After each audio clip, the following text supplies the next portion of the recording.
వి gold trusted gold buyers. మీరు తాకట్టు పెట్టిన బంగారాన్ని విడిపించి ఈ రోజు ఉన్న మార్కెట్ ధరకు కొనబడును. ఇంత జరుగుతున్నా ఇంట్లో అంత హింస అనుభవిస్తున్న భార్య అత్తింటి వాళ్ళ నుంచి మగవాళ్ళు ఎందుకు బయటకు వచ్చి తమ బాధను చెప్పుకోవడానికి ఆలోచిస్తున్నారు? ఇంకా యూట్యూబ్ ఛానల్కి ఎంటర్ చేస్తే మళ్ళీ కొన్ని యూట్యూబ్ ఛానల్ వాళ్ళు కొన్ని మీడియా వాళ్ళు వెళ్ళి అమ్మాయిని తీసుకొచ్చి నన్ను రివర్స్లో ఆమె చేత రివర్స్లో చేపించడం, అది ఇంకా మానసిక క్షోభకి గురవుతున్నారు. ముంబై రోనక్ కావచ్చు, అలాగే బెంగళూరు అతుల్ సుభాష్ చనిపోతున్నారు. ముఖ్యంగా ప్రతి 6 నిమిషాలకి ఒక పురుషుడు సూసైడ్ చేసుకుంటున్నాడు, ముఖ్యంగా ఫ్యామిలీ గొడవల వల్ల. భార్య బాధితులుగా ఉన్న వాళ్ళు వచ్చి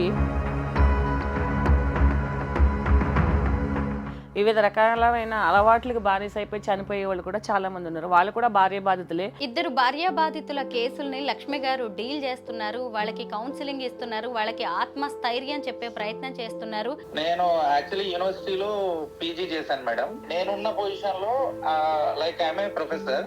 సో నేను నలుగురికి చెప్తూ ఉంటాను, యాక్చువల్లీ ఇలా ఉండాలి, మీరు లైఫ్ బెటర్ గా ముందుకు వెళ్ళాలి అని చెప్పేసి. 25 ఏళ్ళు పెంచిన మా పేరెంట్స్ ని వదిలేసి అమ్మాయి పేరెంట్స్ ని పట్టుకొని కూర్చోలేం కదా. అందరికీ నమస్కారం, నేను Swaroopa Potlapalli. Welcome to I dream. రోజు రోజుకి భార్య బాధితుల సంఖ్య పెరిగిపోతుంది. ఎంతో మంది మగవాళ్లు 4 గోడల మధ్య నరకం చూస్తున్నారు. బెంగళూరుకు చెందిన అతుల్ సుభాష్, అలాగే ముంబైకి చెందిన రోనక్ నగ్డా ఆత్మహత్యల ఘటనలు ఎంతో మందిని కలిచివేస్తున్నాయి, కన్నీళ్లు పెట్టిస్తున్నాయి. అయితే చాలామంది మగవాళ్ళు భార్య అత్తింటి వారి నుంచి వేధింపులు ఎదుర్కొంటున్నా కానీ బయటకు రావట్లేదు. ఎందుకు ఇలా జరుగుతోంది? వచ్చి తమ బాధను చెప్పుకోవడానికి వారెందుకు ఆలోచిస్తున్నారు? ప్రస్తుతం నాతో పాటు Telangana high court senior advocate Lakshmi కట్ట గారు ఉన్నారు. ఆవిడతో మాట్లాడి ఈరోజు 2 భార్య బాధితుల గురించి లైవ్లో తెలుసుకుందాం, వారి మాటలు విందాం, వారి ఆవేదనను విందాం. నమస్తే లక్ష్మి గారు. చూశారు కదా, రోజు రోజుకి మీ దగ్గరికి వస్తున్న భార్య బాధితుల కేసులు కూడా పెరిగిపోతున్నాయి. ఇంత జరుగుతున్నా ఇంట్లో అంత హింస అనుభవిస్తున్న భార్య అత్తింటి వాళ్ళ నుంచి మగవాళ్ళు ఎందుకు బయటకు వచ్చి తమ బాధను చెప్పుకోవడానికి ఆలోచిస్తున్నారు? ఇంకా అంటే చెప్పుకోవడానికి సిద్ధంగా ఉన్నప్పటికీ కూడా వాళ్ళు వచ్చి ఒక మీడియా ఛానల్కో లేకపోతే ఒక యూట్యూబ్ ఛానల్కో ఎంటర్ చేస్తే మళ్ళీ కొన్ని యూట్యూబ్ ఛానల్ వాళ్ళు కొన్ని మీడియా వాళ్ళు వెళ్ళి అమ్మాయిని తీసుకొచ్చి నన్ను రివర్స్లో ఆమె చేత రివర్స్లో చేపించడం, అది ఇంకా మానసిక క్షోభకి గురవుతున్నారు. సో ఎట్లా అయిపోయిందని అంటే ఏదో మొఖాలకి మాస్క్ కట్టి ఇలాగేదో బ్లర్ చేసి చూపించినట్టు అలా చూపించవలసిన పరిస్థితులు వస్తున్నాయి. ఎందుకంటే వాళ్ళతో రివర్స్ కౌంటర్తో పాటు మళ్ళీ సమాజంలో చుట్టాలందరిలో, ఫ్రెండ్స్ అందరిలో, సొసైటీలో ఇట్లా అనేసి పర్సనల్ లైఫ్ కాబట్టి అలా ఆలోచిస్తున్నారు. కానీ ఒకళ్ళిద్దరూ ముందుకు వస్తే చాలామంది ముందుకు రావడానికి రెడీగా ఉన్నారు. ఇంకా ఈ 2025, 26, 27 ఇయర్ బై ఇయర్ ఇలాంటి కేసెస్ చాలా ఎక్కువ వస్తాయి. ఫ్యూచర్లో మనం వీళ్ళందరినీ కూడా చూడబోతున్నాం. నిజంగా ముంబై రోనక్ కావచ్చు, అలాగే బెంగళూరు అతుల్ సుభాష్ వాళ్ళు చనిపోవడానికి ముందు సెల్ఫీ వీడియోస్ తీసి పెట్టడం వల్ల, తమ బాధల గురించి చెప్పడం వల్ల మనందరికీ ఈ విషయాలు తెలిసాయి తప్ప, లేకపోతే ఎంతమంది ఇవేవి చెప్పకుండానే చనిపోతున్నారు. ముఖ్యంగా ప్రతి 6 నిమిషాలకి ఒక పురుషుడు సూసైడ్ చేసుకుంటున్నాడు, ముఖ్యంగా ఫ్యామిలీ గొడవల వల్ల. అలాగే 35,000 మందికి పైగా మగవాళ్ళు ఏడాదిలో ఆత్మహత్యలు చేసుకుంటున్నారు. లక్ష్మి గారు, మీ దగ్గరకు కూడా వస్తున్నారు కదా, ఒక 2 భార్య బాధితుల కేసులు కూడా మీరు వాదిస్తున్నారు. ఇప్పుడు 10 మంది, 15 మంది, 20 మంది ఉంటే అందులో 2-3 ఈవెన్ కాల్ తీసుకోవడానికి రెడీ అవుతారు. ఎందుకంటే వాళ్ళలో కూడా ముఖ్యంగా ఏంటంటే భార్య బాధితులుగా ఉన్న వాళ్ళు వచ్చి అదే లీగల్గా వాళ్ళు ఉండే వాళ్ళ సెక్షన్స్ని, వాళ్ళకు ఉండే రైట్స్ని, వాళ్ళకు ఉండే ఫండమెంటల్ రైట్స్ని, అంటే జీవించడానికి ఉండే రైట్స్ని, పోలీస్ ప్రొటెక్షన్ని తీసుకోవాల్సింది పోయి ఇలా సూసైడ్ చేసుకోవడం అనేది కూడా కరెక్ట్ కాదు. తెలుస్తుంది. కానీ ఎంతోమంది మానసికంగా కుమిలిపోయి వివిధ రకాలైన అలవాట్లకు బానిస అయిపోయి చనిపోయే వాళ్ళు కూడా చాలామంది ఉన్నారు. వాళ్ళు కూడా భార్య బాధితులే. వాళ్ళు కూడా నిజంగా చెప్పాలంటే భార్యల వల్ల చనిపోయే వాళ్ళే, అత్తమామల వల్ల చనిపోయే వాళ్ళు అవుతున్నారు.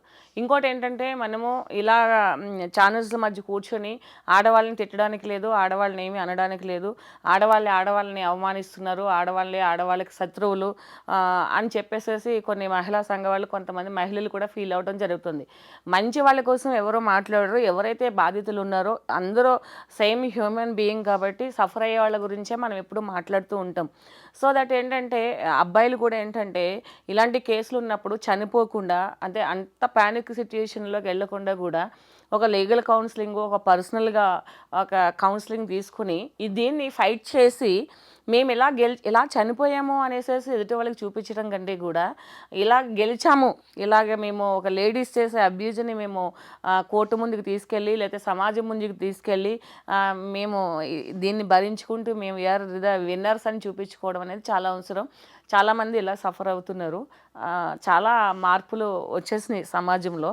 కొన్ని తల్లిదండ్రుల గురించి కూడా అబ్బాయిలు కూడా ఆలోచించాలి. అది ఇద్దరు భార్యా బాధితుల కేసుల్ని లక్ష్మి గారు డీల్ చేస్తున్నారు, వాళ్ళకి కౌన్సిలింగ్ ఇస్తున్నారు, వాళ్ళకి ఆత్మస్థైర్యం చెప్పే ప్రయత్నం చేస్తున్నారు. లక్ష్మి గారు ఒకసారి వాళ్ళకి కాల్ చేద్దామా? చేద్దామండి.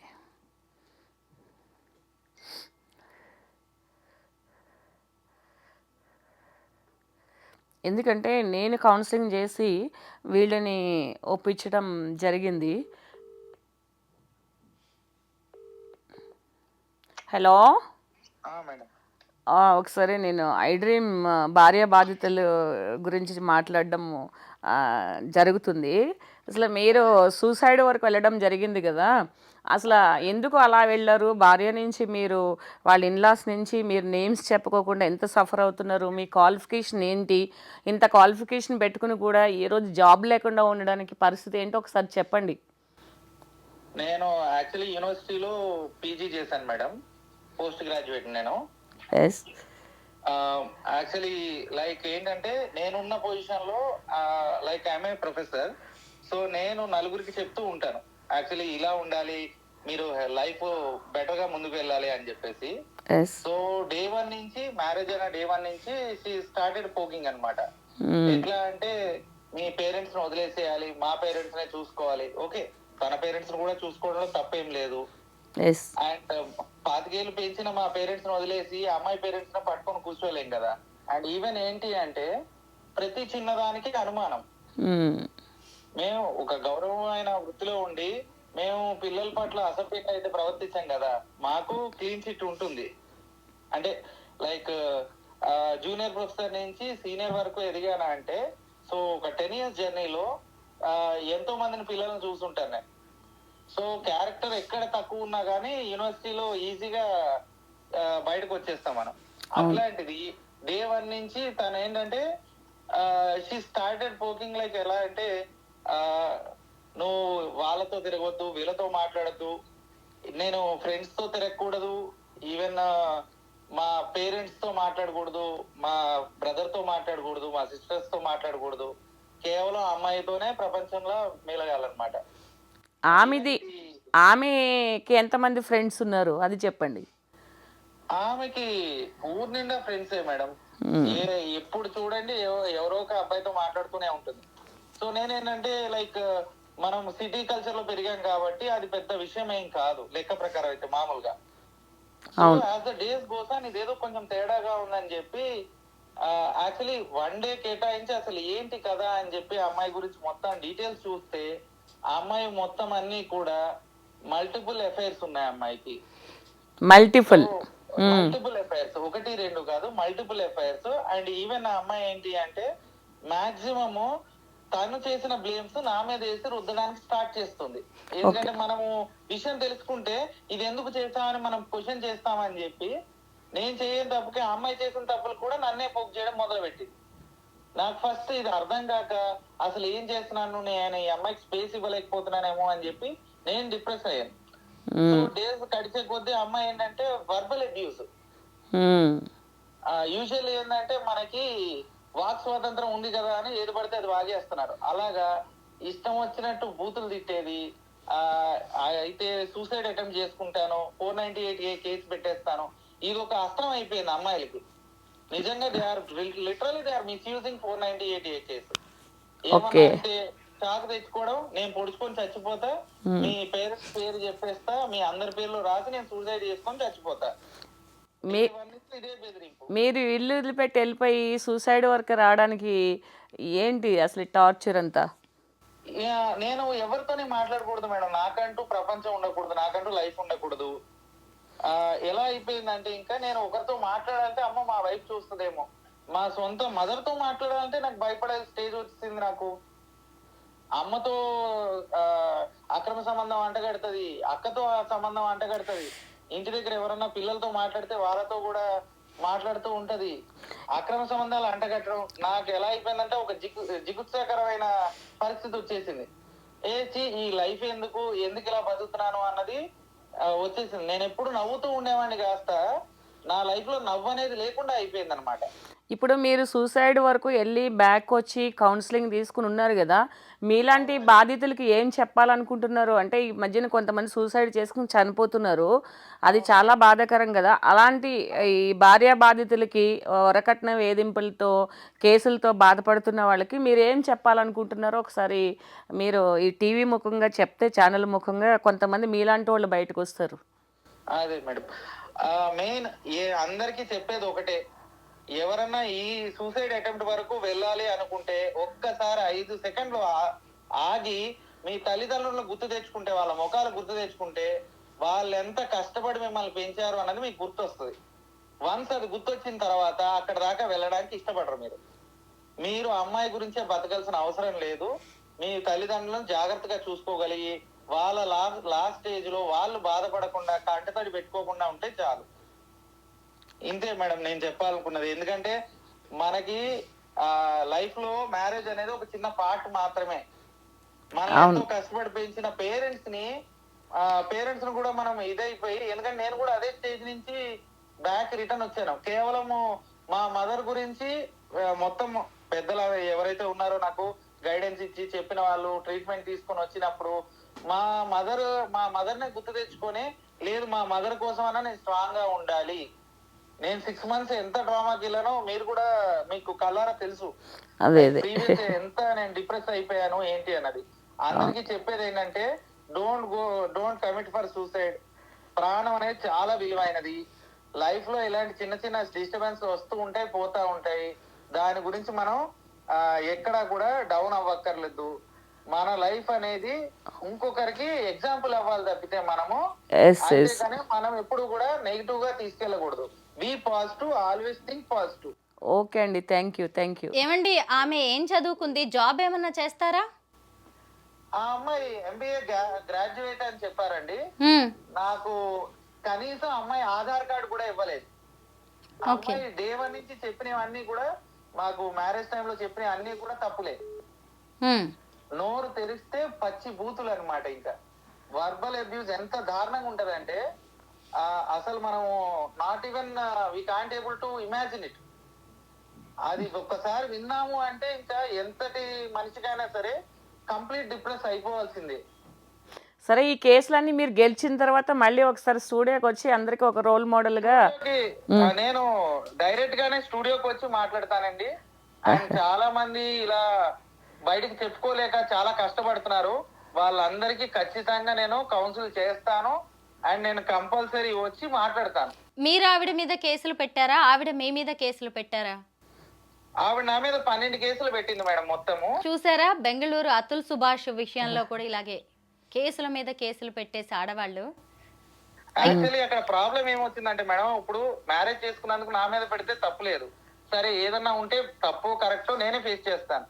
మా పేరెంట్స్ ని ఇంకా ఈ సిస్టర్స్ ని వాళ్ళ మీద కేసులు పెట్టేసరికి బావగారులు వాళ్ళతో గొడవలు ఇవన్నీ ఏమైపోతాయంటే ఒక మ్యారేజ్ చేయడం వల్ల ఇంట్లో వాళ్ళందరికీ పెద్ద హెడేక్ అయిపోయి వాళ్ళకి నేను ఫేస్ చూపించలేకపోతున్నాను. దట్స్ వాట్ ఐ స్టార్టింగ్ లో నేను ఫేస్ చేసింది అదే. ఇప్పుడు డివోర్స్ కి అప్లై చేశారా అండి? ఆమె ఇవ్వడానికి రెడీగా ఉందా మరి? ఆ అమ్మాయి డబ్బులు డిమాండ్ చేస్తుందండి. All she needs amount. ఎంత కావాలంట? డబ్బుల కోసమే ఇంత దిగజారాల్సిన అవసరం లేదు కదా. నిజమే. In fact if she needs the amount దేవని చెప్పేస్తే ఆ రోజే ఆ డబ్బులు ఆవిడ ముఖాన్ని కొట్టేసేవాడిని. నాకు ఇంత మెంటల్ టార్చరు, మా పేరెంట్స్ వీళ్ళందరికీ ఇంత టెన్షన్, ఇంత హెడేక్, ఇంత బాధలు ఉండేవి కాదు. మ్యారేజ్ అయ్యి ఎన్ని ఇయర్స్ అయిందండి? ఈ ఫిబ్రవరికి 1 year అవుతుంది మేడం. మ్యారేజ్ అయిన 2 months కి నరకం కనిపించింది నాకు. 1 year కూడా కాలేదు. పోన్లేండి, మీరైతే ధైర్యంగా ఉన్నారు. సూసైడ్ వరకు కూడా వెళ్ళి వెనక్కి వచ్చారు, స్ట్రాంగ్ గా నిలబడ్డారు. చాలండి, ఇంకా చాలా లైఫ్ ఉంది. మీరు అన్నది కూడా కరెక్టే. మ్యారేజ్ అనేది జస్ట్ ఒక పార్ట్ మాత్రమే లైఫ్ లో. ఎస్, థ్యాంక్ యూ అండి. Okay, thank you so much. Okay madam. ఇంకొక కాల్ తీసుకుందాం. అంటే ఆయన ఒక కాలేజీలో యూనివర్సిటీలో ప్రొఫెసర్. ఆయన చూడండి, ఆయనకి పెళ్ళై ఏడాది కాకముందే 2 months ఎంత టార్చరా అసలు. 2 monthsకే ఏడాది తిరిగేసరికి విడాకులకి అప్లై చేయాల్సిన పరిస్థితి వచ్చింది. పోన్లేండి, ధైర్యంగా బయటకు వచ్చి. హలో మేడం చెప్పండి మేడం. ఇది మొన్న ఎవరు కొట్టారు కదా మిమ్మల్ని, నేను స్టూడియోలో ఉన్నా. ఈ భార్య బాధ్యతల గురించి ఒక చూస్తున్నాము. మీరు కౌన్సిలింగ్ అటెండ్ కాలేదు పోలీస్ స్టేషన్లోని, మీ భార్య అత్తగారు వచ్చి ఏం మా భార్య అత్తగారు వచ్చి నన్ను కొట్టారు మేడం. కౌన్సిలింగ్ అటెండ్ కావాలని చెప్పి వాళ్ళు వచ్చి నన్ను కొట్టారు. ఏంటి ప్రాబ్లం అసలు మీ భార్య తోటి? ఎన్ని పోలీస్ స్టేషన్లో కంప్లైంట్ ఇచ్చింది మీ మీద? 4 పోలీస్ స్టేషన్ కంప్లీట్ ఇచ్చింది మేడం. గట్టిగా చెప్పండి. 4 పోలీస్ స్టేషన్లో కంప్లైంట్ ఇచ్చింది. 4 పోలీస్ అసలు మీ మ్యారేజ్ ఎప్పుడైందండి? ఎప్పటి నుంచి మీ మధ్య గొడవలు మొదలయ్యాయి? మేడం నా మ్యారేజ్ 2018 లో అయింది మేడం. 18. 2018 లో అయింది మ్యారేజ్. మ్యారేజ్ అయిన 3 months నుంచి గొడవలు స్టార్ట్ అయినాయి మేడం ఇంట్లో. వాళ్ళకి ఏంటంటే ఇల్లరికం వెళ్ళాలి మేడం. వాళ్ళు చెప్పినట్టు వినాలి, మా అత్తారు చెప్పినట్టు వినాలి. మధ్యలో కూడా వాళ్ళ ఇంటికి గొడవలు అయితే వాళ్ళ ఇంటికి వెళ్ళిపోయింది అక్కడ నుండి. మళ్ళీ పెద్ద మనుషులు మాట్లాడి మళ్ళీ ఇంటికి పంపించారు. మళ్ళీ పంపించిన తర్వాత సరైన నేను ఎవ్రీథింగ్ ఏది గొడవ చేసినా నేను కాంప్రమైజ్ అయిపోయి వచ్చినాను. సపరేట్ ఉండమని చెప్పారు. అలా కూడా నేను కొన్ని మంది నేను సపరేట్ ఉన్నాను, రెంట్కు నన్ను సపరేట్ వెళ్ళి. నేను ఒక్కనే మేడం, మా మమ్మీ వాళ్ళు చూసుకోవాల్సింది నేను ఒక్కనే. ఇంకా ఒకే ఒక కొడుకు కదా మీరు? నేను ఒక్కనే మేడం. నేను అన్న వాళ్ళు వాళ్ళ చెల్లి ఉంది, చెల్లికి మ్యారేజ్ అయిపోయింది మేడం. ఇప్పుడు చెల్లి మీద కూడా కేసు పెట్టారు. ఇప్పుడు మన పోలీస్ స్టేషన్ లో నా పైన, మా మమ్మీ పైన, మా డాడీ పైన, మా చెల్లి పైన కేసు పెట్టారు. కేసు పెట్టే ముందు వచ్చి ఏం చేశారు? ఏంటంటే వాళ్ళకి ఆస్తి మొత్తం ఇస్తే వాళ్ళు డైవర్స్ చేయడానికి రెడీగా ఉన్నారు. వాళ్ళకి ఆస్తి కావాలంట, నేను ముఖ్యంగా అంటే ఆస్తి ముఖ్యం అంట. ఇంట్లోకి వచ్చి వాళ్ళ మమ్మీ, వాళ్ళ డాడీ, వాళ్ళ తమ్ముడు, ఇంకా వాళ్ళ మామయ్య కూడా వచ్చాడు. వచ్చి కొట్టారు. నాకు ఫ్రాక్చర్ అయింది. అది నేను చూపిస్తే హాస్పిటల్కి వెళ్ళి చూపిస్తే వాళ్ళు లెటర్ ఇచ్చారు మేడం నాకు. మెడికల్ లీగల్ కేసు కింద మెడికల్ MLC సంథింగ్ ఉంటది, అది ఇచ్చారు నాకు. అది ఇస్తే నేను కంప్లైంట్ ఇచ్చాను పోలీస్ స్టేషన్ లో. వాళ్ళని పిలిపించారు. వాళ్ళని పిలిచి వాళ్ళకి కౌన్సిలింగ్ ఇచ్చారు. వాళ్ళు కూడా చెప్పారు ఇంటికి వెళ్ళదేమంటే మీరు మాట్లాడుకొని కూర్చోండి అని చెప్పారు. వాళ్ళేమో రమ్మంటే కూడా వాళ్ళు రావట్లేదు మేడం ఇక్కడికి, హైదరాబాద్ మాట్లాడడం అంతే. అంతకుముందు మీ మమ్మీ మీ నాన్నగారు అమ్మని కూడా కొట్టారు కదా? కొట్టారు మేడం, మధ్యలో కొట్టారు. మా మమ్మీని, మా డాడీని కూడా కొట్టారు అంతకుముందు. నేను అవన్నీ ఓపిక పట్టి కూడా నేను పోనీలే మనలే కదా చేంజ్ అవుతానని చూసాను. ఇంకా నేను ఓపిక భరించలేకపోతే ఇంకా నేను స్టార్ట్ చేశాను మేడం. డైవర్స్ చేశారు. డైవర్స్ కోసం స్టార్ట్ చేశాను. ఇక నేను. పిల్లలు ఉన్నారా అండి? ఒక పాప ఉంది మేడం. మరి పాప పరిస్థితి ఏంటి? పాప నాకు ఇస్తే నేను చూసుకుంటాను మేడం. నేను పాప 3.5 మేడం. ఆమె ఏంటంటే ఓన్లీ వాళ్ళ ఫ్యామిలీ తరఫున ఆలోచిస్తాను మేడం. ఇక్కడ మమ్మీ మా డాడీని చూడదు. వీళ్ళు ఊర్లో ఉంటారు మేడం, మమ్మీ డాడీ కూడా. అప్పుడప్పుడు హైదరాబాద్కి వచ్చినా కూడా, మా దగ్గర ఉన్నా కూడా 1 day 2 day కంటే ఎక్కువ ఉండదు. అంతే చూసుకోదు మేడం వాళ్ళని. సరిగా భోజనం పెట్టదు, ఏం పెట్టదు. మళ్ళీ వీళ్ళ మమ్మీ డాడీ అయితే డైలీ వస్తాం మేడం ఇంటికి. అమ్మాయి వాళ్ళ తరఫున అయితే వాళ్ళ డాడీ మమ్మీ నేను జాబ్కి వెళ్ళిపోయినా వాళ్ళు వచ్చేస్తారు ఇక మా ఇంటికి. ఇక సరే అండి. మీరేం జాబ్ చేస్తుంటారండి? గ్రాడ్యుయేట్. భోజనం పెట్టారు మేడం, అసలు ఇంట్లో వంట కూడా చేయదు. భోజనం కూడా పెట్టదు. భోజనం కూడా అసలు వంట ఏం లేదు. నేను మార్నింగ్ పేపర్ వేస్తాను, మిల్క్ వేస్తాను మేడం. నేను జాబ్కి వెళ్ళేసి వస్తాను. గ్రాడ్యుయేట్, మళ్ళీ పాలు వేసి ఇంటింటికి, మళ్ళీ పేపర్ వేసి బీకామ్ కంప్యూటర్స్, మళ్ళీ జాబ్కి 9 o'clockకి. ఫ్యామిలీ కోసమే కదా అంత సంపాదించేది. మళ్ళీ వీళ్ళు ముగ్గురు మధ్యన ఎవరు కూడా ఉండరు. పేరెంట్స్ కూడా ఊర్లోనే ఉంటారు. ఇప్పుడు ఆమె ఓకేనా అండి డివోర్స్ ఇవ్వడానికి? ఆస్తి అంత ఇస్తే, ఆస్తి ఇస్తే ఈయనకి రెడీగా ఉన్నారు మేడం వాళ్ళు. వాళ్ళకి ఆస్తి కావాలి. వాళ్ళ మమ్మీ డైరెక్ట్ నాతో అన్నారు, నేను నిన్ను చూసి చేసుకోలేదు, నీకున్న ఆస్తిని చూసే చేసుకున్నాను అన్నారు. మరి ఇప్పుడు ఏంటండి, ఇంకా డివోర్స్ తీసుకొని ఇక ఆమె నుంచి వేరుపడి ఇక కొత్త జీవితాన్ని ప్రారంభిద్దాం అనుకుంటున్నారా? మేడం కొత్త జీవితం అది కాదు మేడం. నేను ఎందుకంటే చూసుకోవాల్సిన మమ్మీ డాడీ 50 years ప్లస్ ఉంటారు మేడం. వాళ్ళని చూసుకోవాల్సింది నేనే కదా మేడం. నిజమే. ఈ శైలిలో అంటే కారణం వాళ్ళ వల్లనే కదా నేను ఉన్నా అంటే. వాళ్ళని దూరం పెట్టి నేను ఎట్లా ఉంటాను మేడం? నిజమే. ఇవ మంచిగా ఉన్నప్పుడే చూడట్లేదు. అది వాళ్ళ ఏజ్ అయిపోయినాక ఎవరు చూస్తారు మేడం వాళ్ళని? అది కరెక్టేనండి. మీరు ఇప్పటికైనా మంచి నిర్ణయం తీసుకున్నారు. Okay madam. స్ట్రాంగ్ వీళ్ళంతా ఏంటంటే వచ్చి స్ట్రాంగ్ అయ్యి కౌన్సిలింగ్ తీసుకుని నా దగ్గర కౌన్సిలింగ్ కూడా తీసుకుని వీళ్ళు కొంచెం మూవ్ అయ్యి ముందుకి అంతా పోలీస్ కేసు అంటే భయపడే అబ్బాయి పోలీసులు కాల్ చేస్తే సరే చూద్దాంలే. చాలా పోలీసులు కాల్ చేస్తే మేడమే సపోర్ట్ చేస్తారు మేడం నాకు. అవును. 4-5 పోలీస్ స్టేషన్లో కంప్లైంట్ ఇస్తే మనిషి ఒక ప్యానిక్ ఎలా అయిపోతారు అసలు పోలీస్ నుంచి కాల్ వస్తే. ఒక ఏమని కంప్లైంట్ ఇచ్చింది ఇంతకీ మీ మీద? ఆమె చేస్తున్న అలిగేషన్స్ ఏంటి? అలిగేషన్ అంటే నాకు వేరే వాళ్ళతో సంబంధం ఉంది, నేను వేరే వాళ్ళతో తిరుగుతున్నా, ఇది మేడం. కట్టం కోసం ఏది ఇస్తున్నాడు, డబ్బుల కోసం. నేను ఇంకోటి జాబ్ చేస్తాను మేడం. యాక్చువల్ ఏంటంటే నేను ఇంతకు ముందు ఇన్ఫోస్ లో కాంట్రాక్ట్ బేస్ కింద చేస్తున్నాయి. ఈమె టార్చర్ ఇప్పుడు ఆఫీస్ లో లేట్ అయితే కదా మేడం, లేట్ అయితే ఇక టార్చర్, ఇక ఇంటికి రాక లొల్లిగా ఏదో ఒకటి అనడం, ఇక లొల్లి చేయడం ఇంట్లోకి రాగానే. ఇక మనకు నేను మార్నింగ్ 4 o'clock 4:30 5 o'clock లేస్తాను మేడం. నేను వెళ్ళేసి జాబ్కి వెళ్ళేసి నైట్ వచ్చేసరికి 7 పోచారం గట్టికేసారి వేస్తాను మేడం జాబ్. అది రిజైన్, అది ఈమె టార్చర్ లో రిజైన్ చేసాను మేడం. నేను జనవరిలో రిజైన్ చేస్తాను, లాస్ట్ ఇయర్ జనవరి. ఓకే. దాని తర్వాత ఇక ఖాళీ ఉండడం ఎందుకని చెప్పి ఇక ఒక పార్ట్ టైం జాబ్ దొరికింది మేడం ఇంటి దగ్గరనే. ఈవినింగ్ 4 to 8 చిన్నపిల్లలది గేమ్ జోన్ ఉంటుంది మేడం, పిల్లలు ఆడుకునేది. అయితే అక్కడ నేను ఈవినింగ్ 4 మార్నింగ్ పేపర్ వేసి పాలేసేసి ఇక ఇంట్లో ఉండేసి సాయంత్రం వెళ్తుండే అక్కడికి. నేను వెళ్ళేసి అక్కడ జాబ్ చేస్తుండే. అది నేను పెట్టుకున్నా, బిజినెస్ నేను పెట్టుకుని వేరే వాళ్ళని వర్కర్ నేను పెట్టుకున్నా అంట. ఇలా అలిగేషన్స్ మొత్తం ఇక్కడ మా ఏరియాలో ఉన్న మొత్తం ఇలా చెప్పడం వాళ్ళందరికి. వాళ్ళు ఎంక్వైరీ కూడా వేసుకోరు వాళ్ళు, అది నా దగ్గర తెలిసింది వాళ్ళకి. డబ్బు కావాలి, అలిగేషన్ పెట్టాలి ఇక అబ్బాయి పైన. అలా వాళ్ళు ఏం చేస్తారు, వాళ్ళకి తెలిసిన వాళ్ళకి మీ గొడవలు మా పైన రుద్దుతారు అని చెప్పి వాళ్ళని తీసేస్తారు జాబ్ నుంచి వాళ్ళు ఇక. అవును. సరే స్ట్రాంగ్ గా ఉండండి. అదంతా మీలాంటి వాళ్ళు చాలా మంది ఉన్నారు. అంటే ఇది తెలియాలి ఎంతమంది సఫర్ అవుతున్నారో సొసైటీకి అని కాల్స్ తీసుకోవడం జరిగింది. థ్యాంక్ యూ అమ్మా. భార్యా బాధితులకు రక్షణ కల్పించడానికి మన భారతీయ న్యాయ సంహితలో కూడా చట్టాలు ఉన్నాయి కదా లక్ష్మి గారు. అయితే ఆ చట్టాల గురించి చాలా మందికి అవేర్నెస్ ఉండట్లేదు. ఎందుకంటే ఆడవాళ్ళు భార్యలకి గనక ఏదైనా ఇబ్బంది వచ్చింది అత్తింటి నుంచి అంటే వెంటనే 498 సెక్షన్స్ ఉన్నాయి. అంటే మగవాళ్ళు కూడా భార్య మీద దేంటి డొమెస్టిక్ వైలెన్స్ వేయొచ్చు అన్నారు. ఇప్పటి వరకు మీరు ఇండియాలో అబ్జర్వ్ చేస్తే మేబీ ఒక కేసు కూడా ఉండదు. ఎందుకంటే కోర్టు తొందరగా యాక్సెప్ట్ చేయదు, పోలీసు వాళ్ళు తొందరగా యాక్షన్ తీసుకోరు. ఏ సెక్షన్స్ అయితే 120B అలాంటి సెక్షన్స్ అన్నీ ఉన్నాయి. ఇప్పుడు ఇప్పుడు కొత్తగా వచ్చిన న్యాయ సంహిత యాక్ట్లో కూడా వచ్చినాయి. సో ముందు కూడా ఉన్నాయి. ఏదేనంటే ఇప్పుడు కొట్టింది భార్య, అదే సెక్షన్ భర్తకు కూడా భార్యకు కూడా వర్తిస్తుంది, అది ఇంజురీ అయితే కనుక. సో అలా వెళ్తే నువ్వు భార్య కొట్టిందని వచ్చావా, నీకు సిగ్గులేదా, భార్యను కంట్రోల్ చేసుకోలేదా అంటారు. అంటే సిస్టంలో ఉన్న లోపాలను కూడా ఆడవాళ్ళు అడ్వాంటేజ్గా తీసుకుంటున్నారు. నిజమే.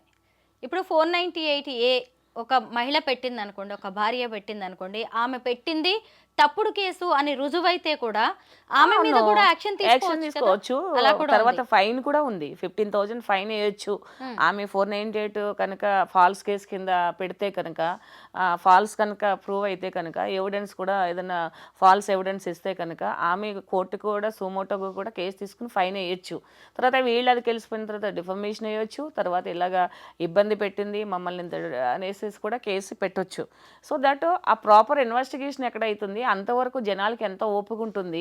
ఈ 4-5 కేసులు వేసి మధ్యలోనే సెటిల్మెంట్ చేసుకుని అప్పు చేసో లోన్లు తీసుకునో ఇల్లులమ్మో ఆస్తులమ్మో బంగారాలమ్మో అమ్మాయికి డబ్బులు ఇచ్చేసి సెటిల్మెంట్ చేసుకుని బయటకు వస్తున్నారు. సో దట్ ఏంటంటే అంతవరకు చట్టాల మీద పూర్తిగా అవగాహన లేదు, తెలుసుకోవాలనే ప్రయత్నంలో కూడా విఫలం అవుతున్నారు. చెప్పేవాళ్ళం కూడా విఫలం అవుతున్నామే అనుకోవాలి. ఎందుకంటే ఎదుటి మనిషికి సరిగా కన్వే చేయలేకపోతున్నాము, వాళ్ళ బాధని మనం అంటే వాళ్ళకు ఉండే అపోహలను తొలగించలేకపోతున్నామంటే ఇంకా వివరంగా చెప్పేంత స్కోపు. ఎందుకంటే ఎలా అయితే సెక్సువల్ ట్రాన్స్మిటెడ్ డిసీజెస్ గురించి లేకపోతే కొన్ని వ్యాధుల గురించి పరిశుభ్రత గురించి కొన్ని ఫ్లెక్సీలు వేసి కొన్ని గవర్నమెంట్ ఆఫీసెస్ దగ్గర అవేర్నెస్ వస్తున్నారు. అలాగే ఫ్యూచర్లో ఏంటంటే మగాళ్ళు కూడా భార్య బాధితులు కూడా లేకపోతే కోడల బాధితులు లేకపోతే కొడుకు బాధితులు వీళ్ళందరికీ కూడా సీనియర్ సిటిజన్కి ఒక చట్టం వచ్చేటట్టు వీళ్ళు కూడా ఏదైనా రక్షణ చట్టం వస్తే కౌన్సిలింగ్ తీసుకుంటే బాగుంటుంది. నిజమే, ఇప్పుడు భార్య బాధితుల సంఘాలు కూడా ఏర్పాటయ్యాయి కదా. యాక్చువల్లీ భార్య బాధితుల సంఘాలు అనేవి చాలా ఉన్నాయి మేడం, ఇప్పుడు బయటకు రావట్లేదు. ఫస్ట్ తాడేపల్లిగూడెంలో బాలాజీ అనే ఒక అతను ఒక 15 years బ్యాకే భార్య బాధితుల సంఘం అని పెట్టి దానికి క్యాలెండర్స్ వేయించి అవన్నీ చాలా చేశాడు అతను కూడా. కానీ కాలక్రమేణా అందరూ ఇంకా సోషల్ మీడియా వచ్చిన తర్వాత కొంచెం మరుగున పడింది. ఎవరికి వాళ్ళే భార్య బాధితులే, అంటే ఈ ప్రాబ్లమ్స్ ఫేస్ చేసేవాళ్ళు వాళ్ళు సంఘాల్లోకి రావడానికి సేవ్ ఇండియా అని చెప్పేసి ఒకటి భార్య బాధితుల సంఘం ఉంది. ఇంకా చాలా ఉన్నాయి. అవేంటంటే మీడియాకి వచ్చి బయట ఉంటే అదేదో వాళ్ళు షేమ్ కింద ఫీల్ అయ్యి రావట్లేదు. కానీ సేవ్ ఇండియా అనే దాంట్లో చాలామంది మెంబర్స్ ఉన్నారు, భార్య బాధితుల సంఘాలు ఉన్నాయి. వైజాగ్లో ఆడపడుచు అత్త కూడా సంఘాలు పెట్టుకున్న ఉన్నాయనేసి నేను విన్నాను. అంటే ఇలాగ 498లో విక్టిమ్స్గా ఉన్నవాళ్ళు. సో అవన్నీ ఉన్నాయి, కానీ సీరియస్గా బయటకు వచ్చి దాని మీద అవేర్నెస్ కల్పించడం చాలా అవసరం ఉంది. నిజమే, భార్య బాధితులు మన చుట్టూ చాలా మంది ఉన్నారు. అయితే ఇంకా బయటకు చెప్పుకోలేక, ఏడవలేక, చెప్పుకుంటే పరువు పోతుందని ఇలాగ రకరకాలుగా ఆలోచించి ఆత్మహత్యలు చేసుకోవాల్సిన అవసరమే అయితే లేదు. ఎందుకంటే చట్టాలు ఆడవాళ్ళకి ఎలాగున్నాయో మగవాళ్ళకు కూడా అలాగే ఉన్నాయి. చావు వరకు వెళ్లాల్సిన పరిస్థితులు అయితే ఖచ్చితంగా లేవు. ఇలాంటి లాయర్స్ ఖచ్చితంగా మగవాళ్ళ వెనక నిలబడడానికి కూడా ఉన్నారు. మీ వాదన వినిపించడానికి మేము కూడా ఎప్పుడూ రెడీగా ఉంటాం. Thank you so much Lakshmi గారు. ఎందుకంటే మాకు నిజంగా ఇద్దరు భార్య బాధితులు ఉన్నారు అని మాకు లైవ్లో వాళ్ళ ఆవేదన కూడా వినిపించినందుకు మీకు థ్యాంక్ యూ సో మచ్, ధన్యవాదాలు. అంటే అందరికీ కొంచెం తెలిసి ఇలా బయటకు వచ్చి పానిక్ కాకండి. ఏంటంటే తల్లిదండ్రుల ముఖం చూడాలి, పిల్లలుంటే పిల్లలను కూడా చూడాలి. అలాగే ఏంటంటే సొసైటీలో ఒక రెస్పాన్సిబిలిటీ ఉన్న సిటిజన్ కింద మనం ప్రవర్తించాలి. కానీ ఒక మనిషి మనం టార్చర్ చేస్తుంటే చనిపోవలసినంత చిన్న ప్రపంచంలో, చిన్న జోన్లో మనం లేము. ప్రపంచం చాలా పెద్దది, చాలామంది మనకి హెల్ప్ చేసేవాళ్ళు ఉంటారు. సో ఇది ఇలా చనిపోవడం అనేది ఎవరికి కరెక్ట్ కాదు. 1 by 1 వాళ్ళు చనిపోయారని మనం చనిపోదాం ఇంకొకరు చనిపోవడం అనేది దేనికి సొల్యూషన్ కాదు. బయటకు రండి, కరెక్ట్ అడ్వైస్ తీసుకోండి, కౌన్సిలింగ్ తీసుకోండి, ఫైట్ చేయండి. అవతల వాళ్ళు తప్పని నిరూపించి మీరు ఒక విన్నర్గా, ఒక రోల్ మోడల్గా ఉండడం అనేది చాలా అవసరం. అబ్బాయిలందరికీ విక్టిమ్స్కి చెప్పేది అది. థ్యాంక్ యూ అండి.